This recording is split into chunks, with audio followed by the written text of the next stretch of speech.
Olá, amigos! Aqui estamos para mais um Portal de Luz. Sejam todos muito bem-vindos. Hoje nós iremos comentar sobre a felicidade nos tempos atuais. Para começarmos o nosso programa de hoje, vamos elevar os nossos pensamentos, ouvindo a prece na voz de Chico Xavier.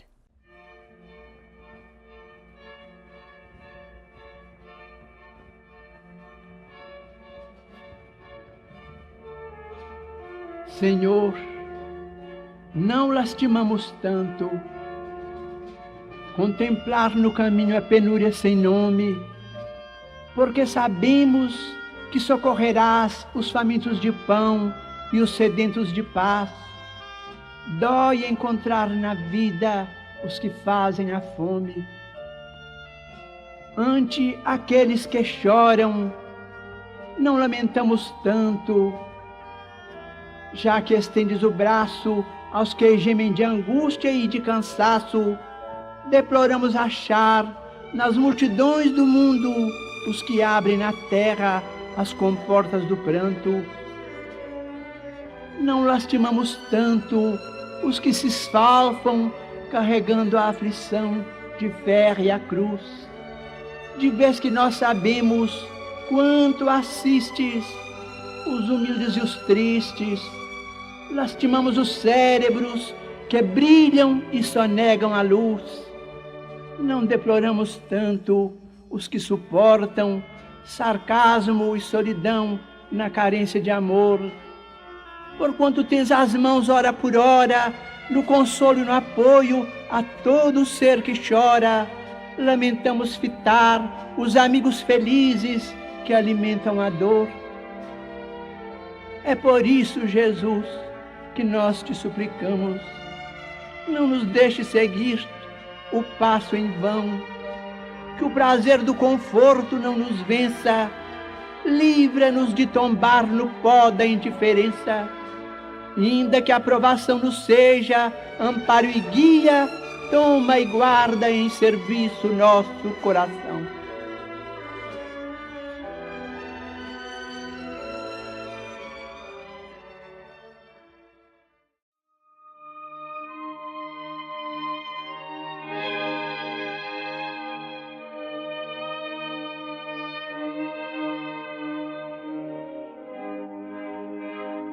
Dinheiro e amor. Diante do bem não pronuncies a palavra impossível. Certamente sofres a dificuldade dos que herdaram a luta por preço das menores aquisições. Ainda assim, lembra-te de que a virtude não reside no cofre. Onde encontrarias ouro puro a fazer-se pão na caçarola dos nossos irmãos menos felizes? Em que lugar surpreenderíeis frágil cobertor tecido de apólices para agasalhar a criança largada ao colo da noite? Entretanto, se o amor te faz lume no pensamento, arrebatarás a imundície a derradeira sobra da mesa, convertendo-a no caldo reconfortante para o enfermo esquecido, e farás do pano pobre o abrigo providencial em favor de quem passa relegado à intempérie. Uma garganta de pérolas não emite pequenina frase consoladora, e um crânio esculpido de pedras preciosas não deixa passar leve fio de ideação. Todavia, se o amor te palpita na alma, podes falar a palavra renovadora que exclui o poder das trevas e inspirar o trabalho que expresse o apoio e a esperança em favor de muita gente. Respeita a moeda, capaz de fazer o caminho das boas obras, mas não esperes pelo dinheiro a fim de ajudar. Hoje mesmo em casa, alguém te pede entendimento e carinho, e além do reduto doméstico, legiões de pessoas esperam-te as demonstrações de fraternidade e compreensão. Recorda que a fonte da caridade tem nascedouro em ti mesmo e não descreias da possibilidade de auxiliar. para transmitir-nos semelhante verdade. Jesus, a sós, sem finança terrestre, usou as margens de um lago simples, ofertou simpatia aos que lhe buscavam a convivência, confortou os enfermos da estrada, falou do reino de Deus a alguns pescadores de vida singela e transformou o mundo inteiro, revelando-nos assim que a caridade tem o tamanho do coração.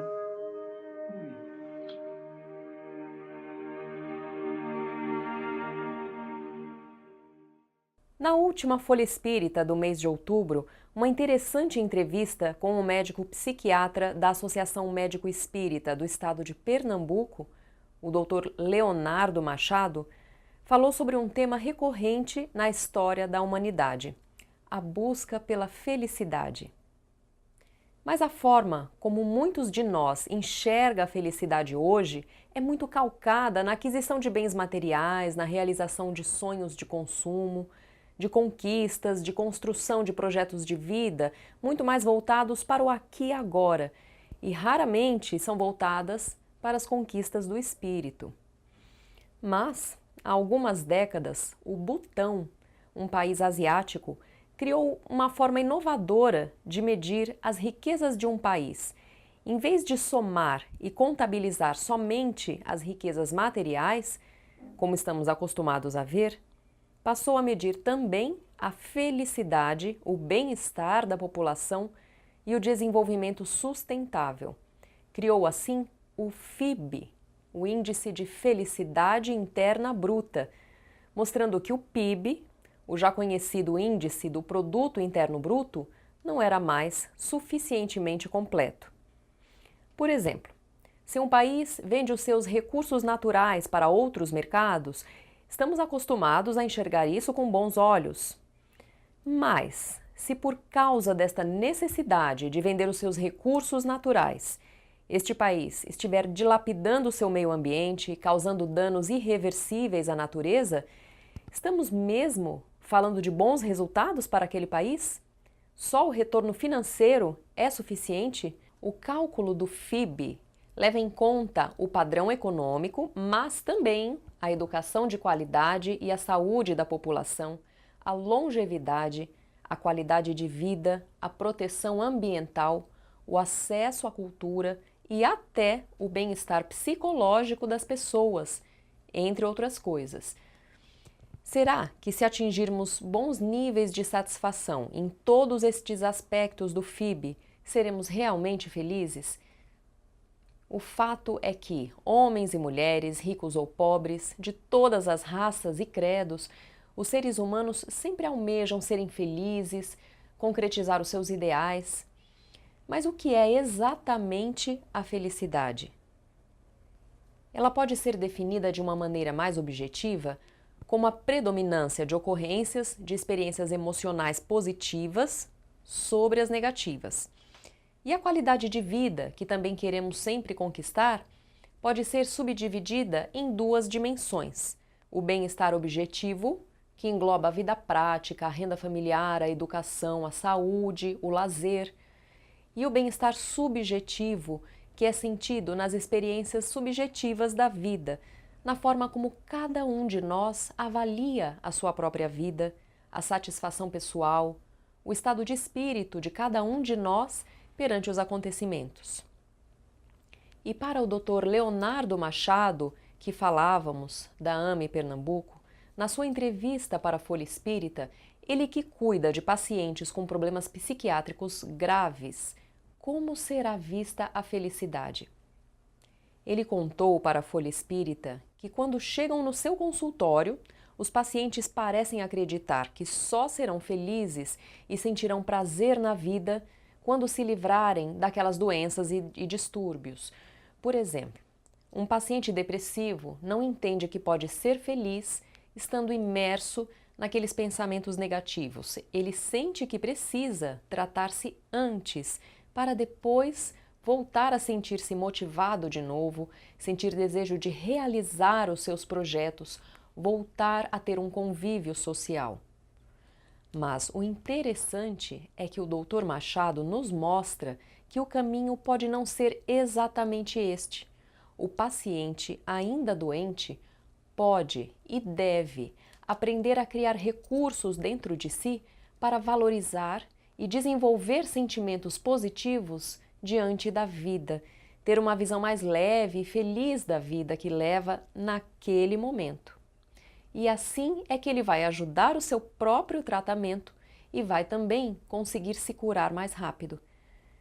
O Dr. Leonardo Machado lembra que no Livro dos Espíritos, Allan Kardec pergunta, diante das revelações que estavam sendo dadas sobre o mundo espiritual, a constatação do nosso atraso moral aqui na Terra, se seria então possível encontrarmos a felicidade real ainda encarnados. E os benfeitores respondem que sim, que esta felicidade que tanto queremos seria baseada na nossa decisão de possuirmos apenas o necessário, de termos a nossa consciência sempre tranquila, fazendo bem ao nosso alcance e de mantermos a fé no futuro. E independente da religião de cada um de nós, ou mesmo no caso de não termos exatamente uma crença definida, ou mesmo não acreditarmos em nada, não seriam estes 3 elementos básicos para usufruirmos com prazer e alegria a nossa existência? Possuirmos apenas o necessário, livrando-nos assim do apego exagerado que pode nos trazer tantas angústias, mantermos a nossa consciência tranquila, vivendo de acordo com os nossos valores e princípios, e mantermos a fé no futuro. Vamos refletir sobre estas palavras e desenvolvermos em nós a habilidade de enxergarmos a felicidade e a presença de Deus em tudo que nos cerca e em tudo que nos acontece, lembrando que nenhuma folha cai de uma árvore sem que haja o consentimento de Deus. Vamos chamar agora a nossa amiga Sandra Marinho com o quadro Educa a Tua Alma. Queridos amigos, queridas amigas, nossa conversa de hoje será sobre paradigmas. Paradigma pode ser entendido como um exemplo, um modelo, uma referência, uma diretriz, um parâmetro, um rumo, uma estrutura ou até mesmo ideal, algo a ser seguido. E talvez alguém de vocês que está aí nos assistindo pode estar pensando, mas o que tem a ver paradigma com o tema deste programa espírita?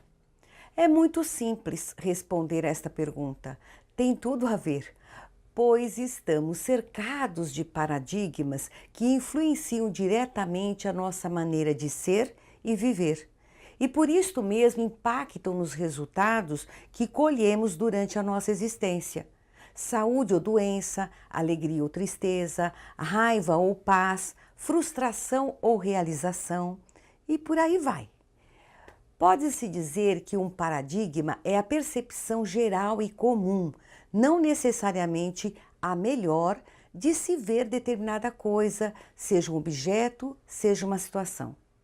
Ao ser aceito, um paradigma serve como critério de verdade, de validação e reconhecimento nos meios onde é adotado. Por este motivo, devemos tomar cuidado com os paradigmas que orientam os nossos sentimentos e as nossas atitudes.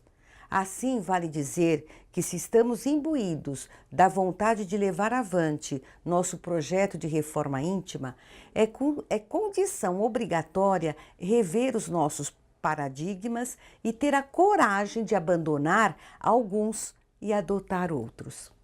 Se pensarmos bem, Jesus quebrou todos os paradigmas dominantes naquela época. Ele trouxe um novo paradigma no qual se baseavam todos os seus ensinamentos. Este paradigma é o amor. Ele foi sim um revolucionário das leis e dos costumes. Interessante lembrar também do nosso contemporâneo Chico Xavier. Observamos que durante toda a sua trajetória terrestre, na sua simplicidade, ele quebrou muitos paradigmas, concordam?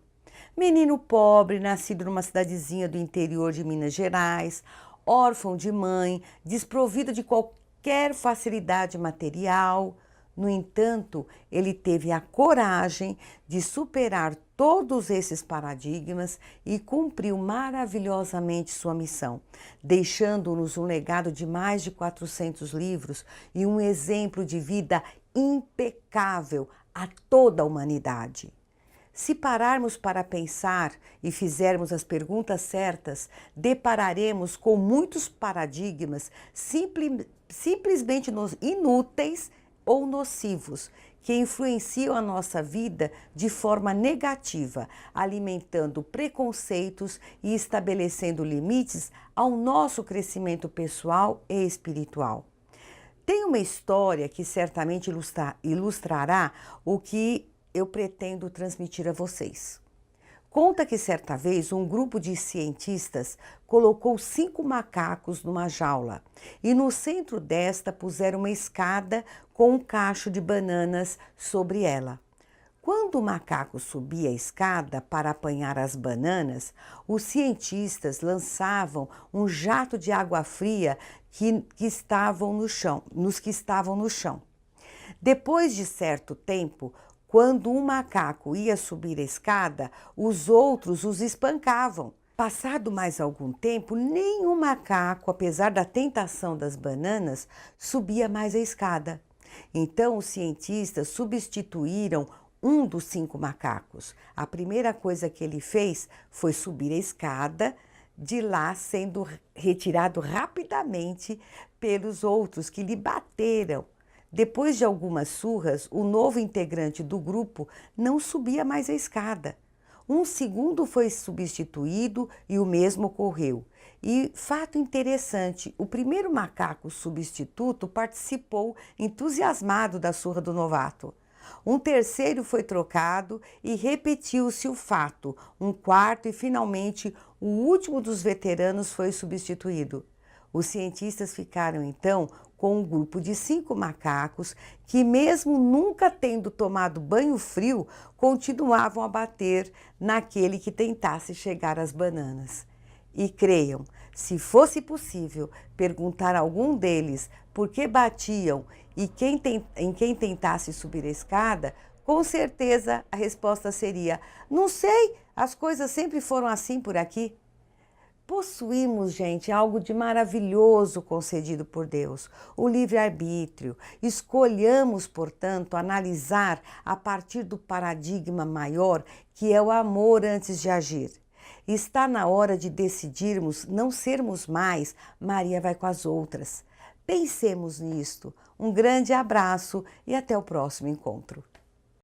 A Creche Lar do Alvorecer é uma entidade assistencial mantida pelo Grupo Espírita Caibar Schutel.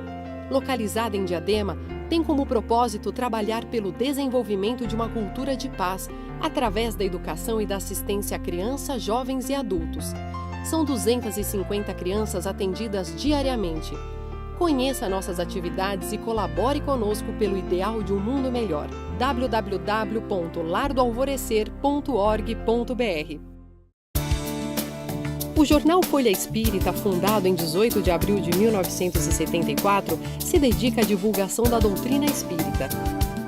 Saiba mais sobre assuntos atuais com o enfoque do espiritismo, além de entrevistas e artigos de diversos colunistas. Você pode escolher na versão digital ou impressa. Acesse e faça sua assinatura. www.folhaespírita.com.br. Agora assistam o nosso amigo Maida com o Momento Doutrinário. Olá, amigas e amigos do Portal de Luz, sejam bem-vindos ao Momento Doutrinário. Hoje vamos refletir sobre a lição contida no livro Leis de Amor, Psicografia de Chico Xavier, onde Emmanuel nos convida a refletirmos sobre o aborto. Diz Emmanuel na questão 10: quais são as piores consequências das ligações carnais desditosas, além daquelas que se apresentam no sofrimento das frustrações ou lesões emotivas? Diz ele: é forçoso observar que da afeição sexual descontrolada surgem muitas calamidades para a vida do espírito, dentre as quais destacaremos a par da fascinação ou do ódio nos problemas da obsessão, o suicídio e o aborto, como sendo as mais lastimáveis.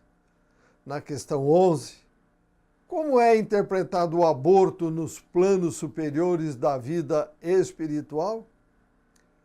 O aborto provocado diante de regulamentos humanos que o permitam é um crime perante as leis de Deus. Na questão 12, quais os resultados imediatos do aborto para as mães e pais que o praticam? Praticando o aborto, mães e pais cruéis ou irresponsáveis afastam de si mesmos os recursos de reabilitação e felicidade que lhes iluminariam mais tarde os caminhos, seja, impedindo a reencarnação de espíritos amigos que lhes garantiriam a segurança e o reconforto, ou impedindo o nascimento de antigos desafetos com os quais poderiam adquirir a própria tranquilidade pela solução de velhas contas. Na questão 13, o aborto oferece consequências dolorosas especiais para as mães. O aborto oferece funestas intercorrências para as mulheres que a ele se submetem, impelindo-as à desencarnação prematura, seja pelo câncer ou por outras moléstias de formação obscura, quando não se anulam em aflitivos processos de desobsessão. E para os pais, diz na questão 14, os pais que cooperam nos delitos do aborto, tanto quanto os médicos que o favorecem, vêm a sofrer os resultados da crueldade que praticam, atraindo sobre as próprias cabeças os sofrimentos e os desesperos das próprias vítimas, relegadas por eles aos percalços e sombras da vida espiritual de esferas inferiores. Amigas e amigos, vamos refletir com muita profundidade sobre a importância de se evitar a prática do aborto. Lembremos-nos, não cai um fio de cabelo ou uma folha de uma árvore que Deus não tenha conhecimento. Se uma criança vai nascer entre o casal, é porque houve um acordo entre os três, previamente na espiritualidade. Obrigado pela companhia, saúde e paz e até o próximo encontro. Vamos terminando por aqui o nosso programa de hoje e espero que todos tenham gostado. Continuem a mandar para nós as suas sugestões de temas e comentários. O nosso e-mail é portaldeluz@folhaespirita.com.br. Estamos aguardando a sua mensagem. A todos uma semana muito feliz e até a próxima.